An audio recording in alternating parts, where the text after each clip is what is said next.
We're gonna learn how you can use the Revanced Manager app. We're gonna go to revanced.app. Here you can tap on download and tap on this latest version and install it after the download completes. Here's also a section where you can manually search for patches. Also, the apps patched with Revanced Manager might require the microG services or GMS core to function properly. Open new tab and then go to gmscore.app and download this. Select your version from here and then you can install it. I have already installed, so it shows your update. After the installation, tap on done. Now we're gonna go to Revanced. It's here and microG settings are here. Go to Revanced, allow the access, tap on OK to download the necessary files. Scroll down, allow the Revanced Manager to install the unknown apps. Once it's done, go back. You can deny this permission, tap on deny. Main thing here is go to patcher and you're gonna select the app here. Now you have two options. You can either select from this installed apps or you can select an APK file from the storage by going to storage here.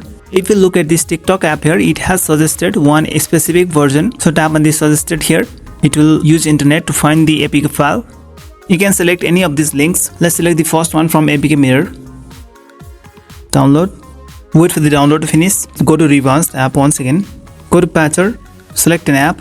Tap on storage. And we're gonna select the file downloaded, TikTok APK, this one here that we just downloaded. And tap on patch. Patching will take some time, so we're gonna wait here.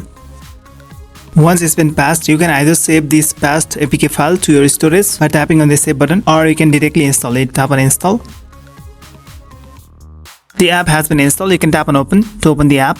And if you're trying to use the Google login service inside the app, you'll be taken to microG app and you're gonna have to log in with your account there. Or you can manually launch the microG settings and add the Google account there. This is our past app.